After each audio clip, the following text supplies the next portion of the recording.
алейкум, Юа Қырым телеканалында қаберлер жанлы yayında.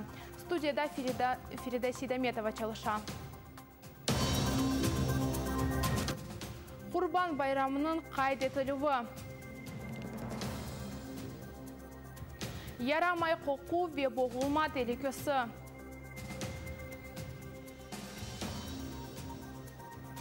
Қырым батальоны ветеранларының яшайышы.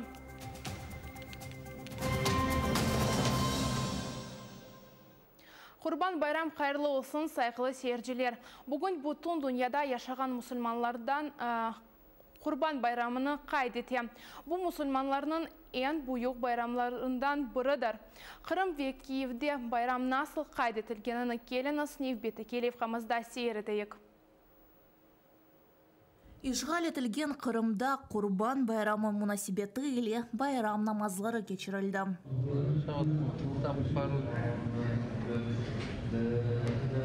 Bundan sonra azbarda insanlarga Kurban bayramını sevem yazılı kureçikler bağışlandı. Kiev'de İslam merkezindeki camide 1000'e yakın insan geldi. Onlar bütün ailelerinin geldiler.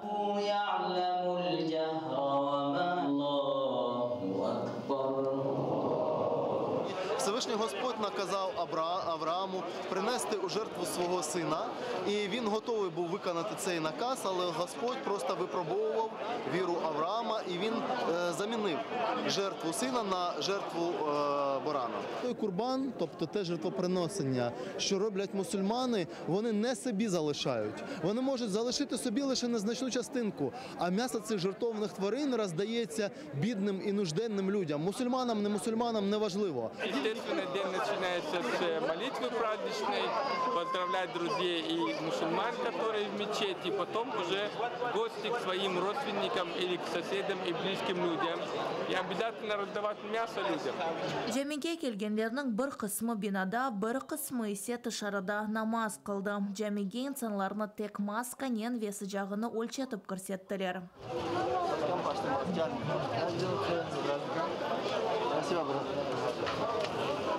Keçken yılları bayram namazından son insanlar bir büyük sofra başında toplaşsa bu sene İslam merkezindeki oturuşu vulagu etildi.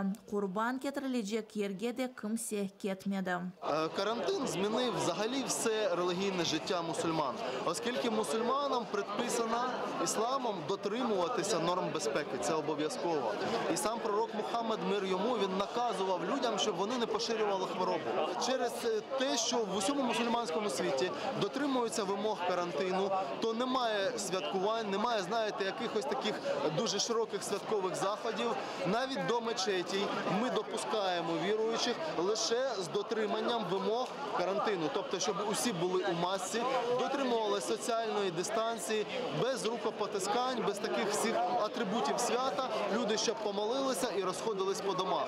Маємо надію, що це останній рік, коли ми таким чином святкуємо, і вже в майбутньому ми подолаємо всі ці негаразди і будемо святкувати звичним способом. Kurban bayramı bütün dünya Müslümanları tarafından kaydedilir. Bu İslam dininde en büyük bayramlardan biri. Saudi Arabistan'daki Mina Vadisi'nde şeytanlı taşın uruv merasimi de geçirildi. Bu merasim İbrahim Peygamberimizin hayatındaki vakalarını aksetti. Taşlarını şeytanlı ifade etken camarat duvarına attılar. Bu merasim 3 gün devam edecek. Bu sene koronavirüs sebebinden duvarını dezenfeksiya ettiler. Duvarga da çok insanını kırsetmediler. İşgal etilgen Kırım'ın Karasu Bazar rayonunda Tavrida yoluna büyük yol kazası yüz verdi. Kırım'ın işgal fevkulade vaziyetler nazirliginin malumatına göre Ahmedci tarafına ketken Mercedes Sprinter mikroavtobusunun yerine Turga Kamaz avtomobiliga barıp uruldu. Mikroavtobusnen 15 adam keteydi. Onlardan 9 elak oldu, dep haber etili. Kaza sebepleri öğrenili. Машину вот сюда, и вот эту машину как раз получается. Вот эту машину сюда, вот эту вот. Да. Вот я. Видишь, что не Мазут ярамай қоқу ве боғылма телекесі. Ишғал етілген Қырымда Жолман койының сакинлері içінде анлашыланалымыз шынгеленлік олған құтыларларға шекайе еті. Бұл ақта ерлерінің ичтимаи ақларда қабер еті. Вот наша улица, жила село Пионерское. Там вот детская площадка, видите, там детишки у нас играют на детской площадке. Вот здесь вот у нас расположилась база. Эта база здесь работает около 20 лет. Недавно эта база снесла зачем-то здесь забор. Вот, и вскрыла свои бочки. Они тут хранили бочки, вот такие вот огромные. Бочки с мазутой. Только здесь другой случай. Здесь 2 бочки закопаны в земле. 2 бочки закопаны в земле вместе с мазутой. Они, значит, вырезали верхушки, сдали на металлолом. Видите, здесь огромная яма. Они вырезали верхушки с этих бочек, а дно вытащить не смогли с мазутой. Видите? То есть эта мазута попадает теперь в наши колодцы, она попадает к нам в нашу воду питьевую, да? И вот здесь вот стоит запах, капец, духман. И у нас вода точно так же попахивает. В любой момент сюда могут прийти дети, упасть, что-то уронить, мячик может сюда упасть, да, могут захлебнуться вот в этой мазуте, в этой соляре или что здесь, я даже не знаю. Девчонки и мальчишки, объясните мне, куда мне можно реально обратиться, чтобы решить вот эту вот проблему.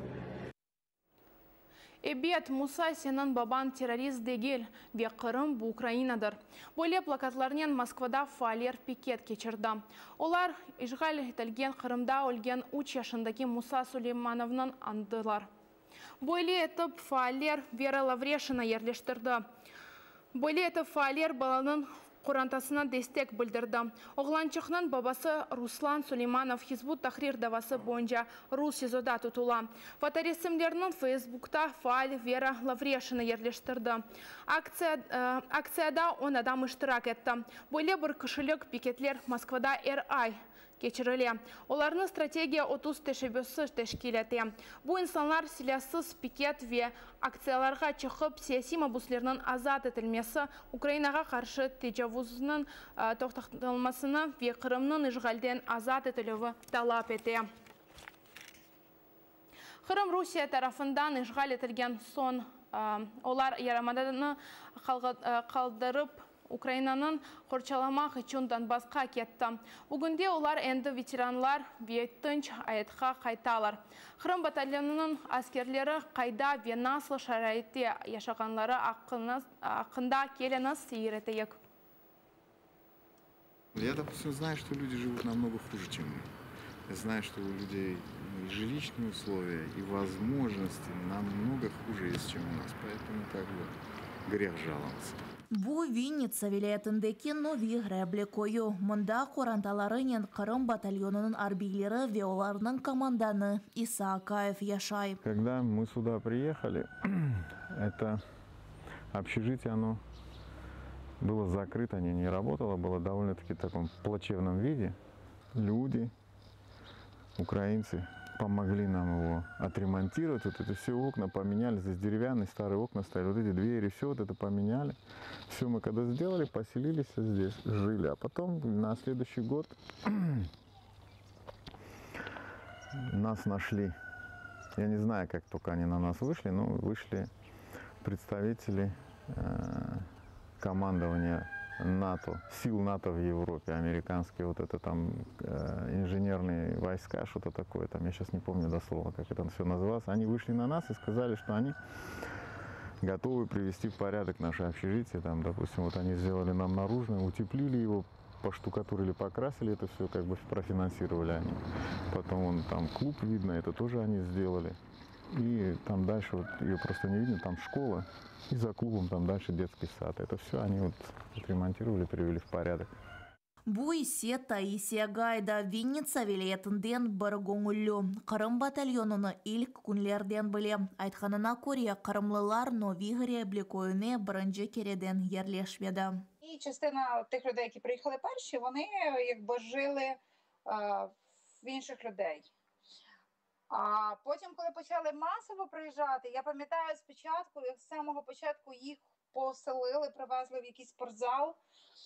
І я думаю, що вони теж цю історію пам'ятають, як вони просто всі ночували в великому спортзалі, їм туди привезли їжу.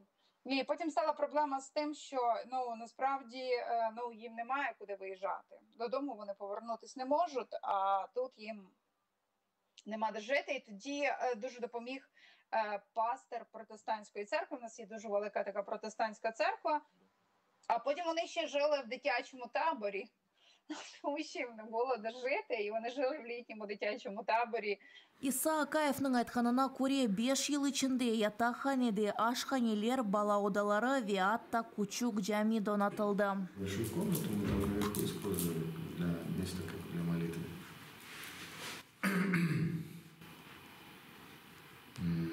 За 5 лет у нас дети подросли. Родились, подросли. И мы уже перестали помещаться в эту маленькую комнату. И потом люди стали туда приезжать. До сих пор у нас, допустим, даже когда кто-то уезжает отсюда, моментально, долго пустыми помещения не остается. Всегда есть кто хотят к нам сюда приехать. І зараз, зрозуміло, вони вже там живуть, вони облаштувалися, в них там досить так уютно, навіть по-кримську такий кримсько-татарський дух там, тому що там і якісь такі диванчики з'явилися, якісь елементи культури кримсько-татарської. Тобто вже видно, що живуть кримські татари. Я думаю, що суспільство тільки збагатилося, і Вінницька громада, тому що багато чого люди дізнались того, що не знали. Шымдар билер тынч женксыз яшайышқа алыша. Амма Исаның хайдеткеніне көре аскерлер керек олса кенеде сіле алып женклешмеге азар. Я не думаю, що вони інтегрувалися в мирне життя, тому що, як Іса весь час каже, що в нього зібраний рюкзак, і я вірю, що в нього зібраний. За них образливо, тому що про них завжди згадують, коли річниця Савур-могили. І про них згадують, і їх там кожен рік обіцяють нагородити, їх кожен рік там хтось згадує, що вони є, а насправді у них немає УБД. Я йому пропоную кожен рік, кажу, слухай, давай ми подамо в суд.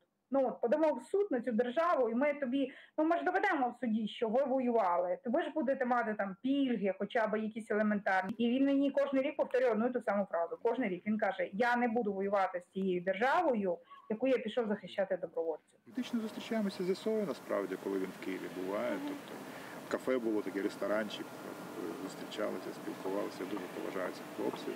Дійсно, вони заслужили, і я розумію, що таке втратити, в принципі, свій власний дім. Да? Тобто вони зараз тут, на Вінниччині, але ж Крим досі окупований. Проблема тех людей, которым сложно адаптироваться после войны, переход на мирную жизнь, проблема в том, что человек не осознает, он не понимает, ради чего он воюет. Когда человек ясно и четко представляет свою цель, ради чего он это все делает, тогда нет проблем в этом. Для нас помощь – это в первую очередь в нашем народе, в крымских татарах, в украинцах. Вот если мы сами себе не поможем, нам никто не поможет. Вот это вот самое главное, чтобы мы вот это вот понимали, что мы помощники одни другим. Вунена Семен сақлықлашам, Facebook сайфемізге қошылыныз, веб-бізіле олыныз. Көрішкенде.